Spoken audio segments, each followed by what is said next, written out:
Not sure that we need Ben Affleck or Bruce Willis to go blow it up, but a massive asteroid is nearing Earth. It will be passing by today. The BL-86 asteroid was discovered back in 2004. It is the closest pass-by of an asteroid until the year 2027. According to NASA, this asteroid will pass within 745,000 miles of Earth. It's about 3 times the distance of the Moon, but it will not be visible to the naked eye. But with strong binoculars or a telescope, you'll be able to see it. The best time to look for it will be between 8 p.m. and 1 a.m. Eastern, provided that it's not overcast as it is right now in D.C. Earlier, I spoke with Dr. Jay Malosh, professor of planetary science at Purdue University, and asked him what sort of impact an asteroid the size of 5 football fields would have if it hit Earth. Well, let's say it would not be a good day in Washington if it were to strike the city. It would make a crater we estimate about 3 kilometers in diameter. As craters go, that's not all that big, but it would be devastating to be anywhere nearby that. It would not cause an extinction. We're not talking about the kind of rock that killed off the dinosaurs, which was a lot bigger than this one. But asteroid impacts are part of life on the Earth. We estimate that something about this size strikes about every 100,000 years. And there are many craters on Earth that are that size.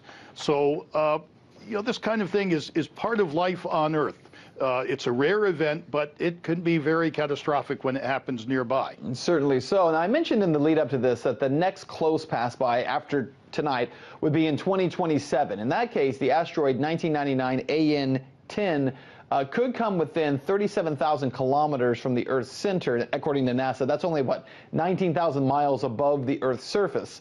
Again, this would happen August 7th, 2027. NASA says a 0 probability of a collision in 2027. What say you?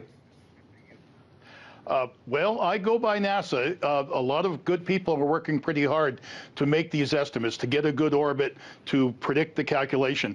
NASA is pretty good about this. We can navigate spacecraft to where we want them across the solar system within a couple of meters accuracy. So this is the sort of thing NASA is really good at, and I think that estimate, backed up by many other agencies doing the same sort of calculation, is a pretty good one. Yeah, and as you said, a lot of this really is true gauging the distance and the direction and the trajectory of these asteroids. But things can change, obviously, in space because it's a dynamic situation there.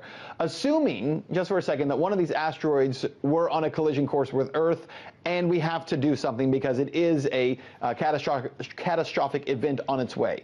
The very Hollywood creative response would be to launch nukes and blow the asteroid apart. In reality, would that actually work? Would that be a feasible plan, or is that Hollywood nonsense? Well, it's not Hollywood nonsense. There are a lot of people in the defense community that think that that is probably the best way to deflect asteroids. Many of us in the scientific community think that there are better ways to do that. But a lot of it boils down to how long in advance do we know that they're going to make an impact on the Earth, and how far are they away?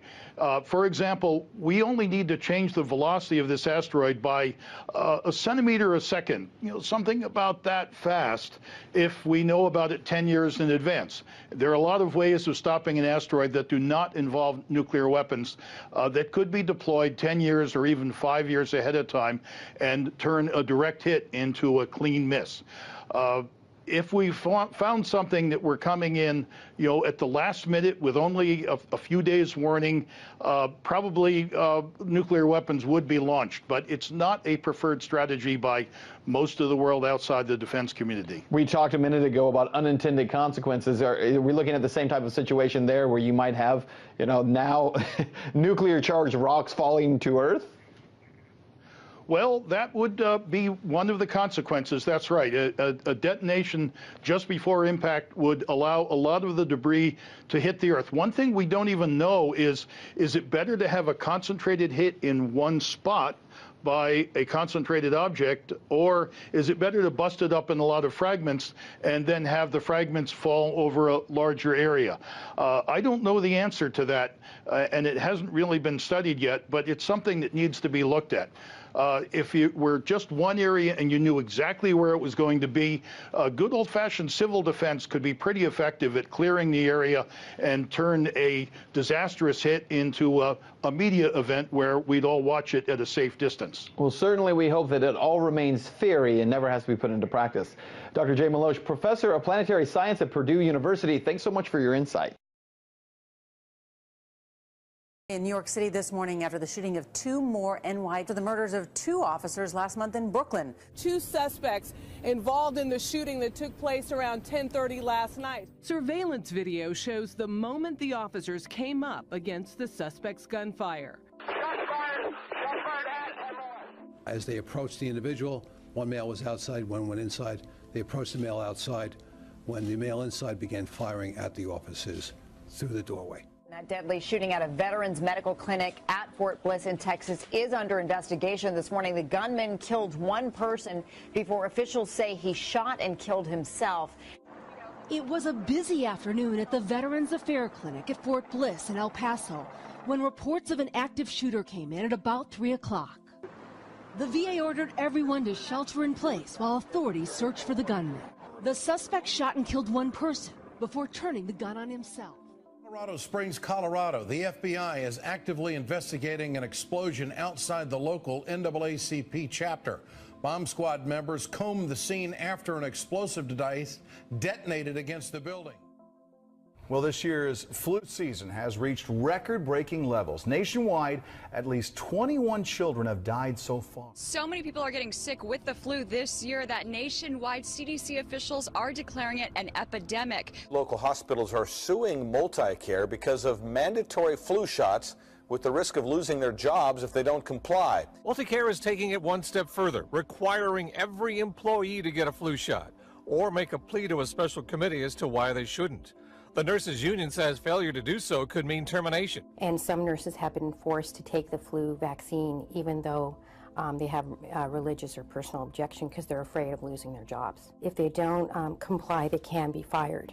And that's a completely different animal than we've seen in the past. The Atlanta fire chief terminated after publishing a vulgar and inappropriate. According to a city council member, the chief then distributed the book to his staff. Cochran said, as a Christian, he is not apologetic for writing it. And everything I wrote in the book is based on scripture. It's not opinionated.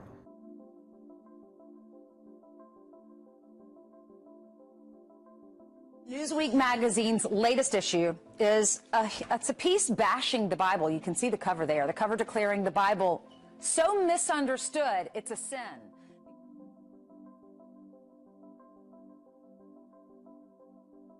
Big Brother invading more of your privacy. FBI setting up decoy cell phone towers able to scoop up your calls and your texts, claiming they don't need a search warrant to do so. The FBI revealed that it has established cell phone towers so that when you have your cell phone in your pocket or your purse or on the front seat of your car and you're driving by, the towers lure the signal into government computers, and that enables the government to capture any conversation you have on the cell phone or any texts or email. Wearable technology is once again all the rage at this year's Consumer Electronics Show. It's giving people quicker access to information, including, probably most relevant right now, information about themselves that they didn't have.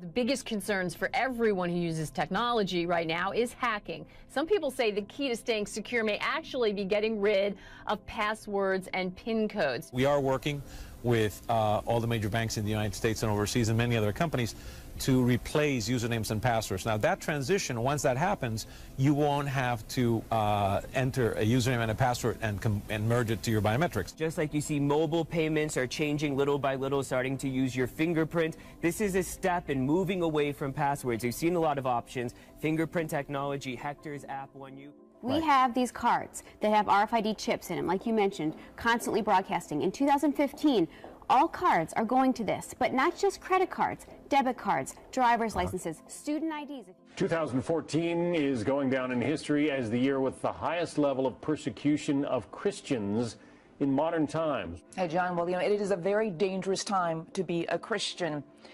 torture, beheadings, destruction of property, all increasing. And that's according to the Christian watchdog group Open Doors USA, which released its tops the list of 50 countries hostile to the faith.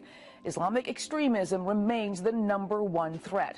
The world is reacting tonight to a terrorist attack in one of the great world capitals that prompted an urgent manhunt and a frantic effort to identify 3 men.